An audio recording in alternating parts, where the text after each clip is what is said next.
여러분 복된 새해가 되시기를 주의 이름으로 축복합니다. 우리의 삶을 풍성하게 해주는 것은 그 누구보다도 우리가 하나님의 사랑에 대해서 깨달을 때입니다. 하나님을 믿는 것과 하나님의 사랑을 아는 것은 서로 연결되어 있습니다.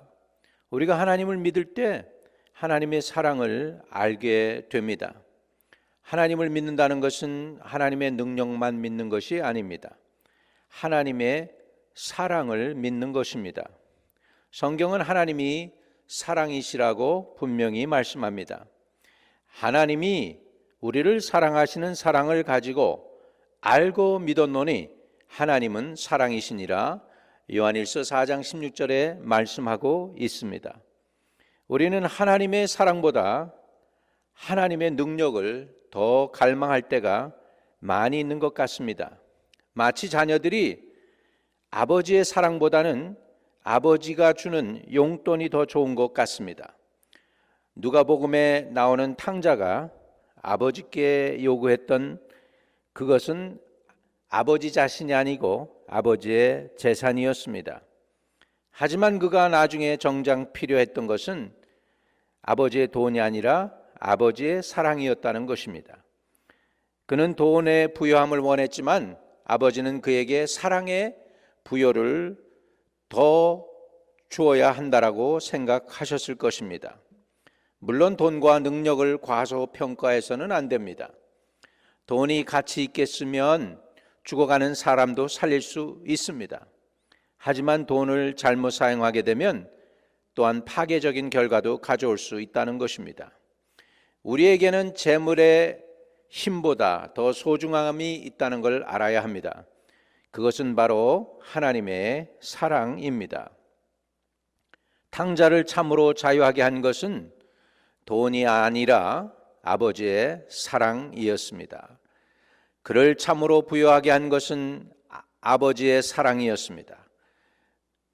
아버지의 기다리는 사랑, 그를 끝까지 품어주는 사랑, 그에게 새로운 기회를 주는 그 사랑, 그 아들을 결코 포기하지 않는 그런 사랑, 그런 사랑이 있기 때문에 탕자가 돌아왔을 때 아버지는 그를 맞이해 준 것입니다. 아버지는 탕자를 사랑한 까닭에 엄청난 재물을 내어 주었습니다. 그 이유는 돈보다 아들이 더 소중했기 때문입니다. 사도 바울은 에베소에서 하나님의 사랑을 찬양합니다. 하나님의 사랑의 부요함을 노래합니다. 에베소에서 하나님의 사랑은 사도 바울이 알고 경험한 사랑입니다. 그가 깨달은 하나님의 사랑에 대한 지식은 정말로 넓고 깊습니다. 오묘합니다. 정말 아름답습니다. 하지만 우리는 사도 바울의 찬양하는 하나님의 사랑의 메시지를 접하면서도 몇 가지 질문을 던지지 않을 수 없네요. 그 이유는 우리는 한계가 있는 인생이기 때문입니다. 사도 바울이 찬양하고 있는 하나님의 사랑은 어떤 사랑일까요? 그렇게 하나님을 사랑하는 사도 바울은 지금 에베소 서신을 감옥소 안에서 썼다라는 사실입니다. 하나님의 사랑은 어떠한 사랑이기에 자기를 사랑하는 그 사도 바울을 감옥소에 갇혀 있도록 허락하신 것일까요? 그는 결혼도 하지 않은 채 혼자 외롭게 살았고 그는 고난의 사람이었습니다. 매를 수없이 맞았습니다. 동족에게 버림받았습니다. 육체의 가시로 고통을 받았습니다. 평생 동안 고통을 끌어안고 살았습니다. 그럼에도 그는 한량없는 하나님의 큰 사랑을 찬양하고 있습니다. 에베소 3장 16절에 그의 영광의 풍성함을 따라 그의 성령으로 말미암아 너의 속사람을 능력으로 강건하게 하시오며, 또 사도 바울은 더 나가서 이렇게 이야기합니다.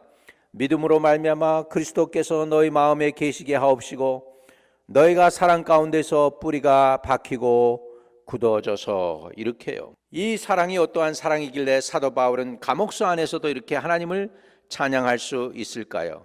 왜 우리는 하나님의 사랑을 받아야 될까요? 첫째는 우리가 하나님의 사랑을 받아 누려야 되겠고, 둘째는 우리가 하나님의 사랑으로 이웃들을 사랑하기 위해서입니다. 저와 여러분은 사랑을 받고 또 사랑을 나누기 위해서 태어난 존재들입니다.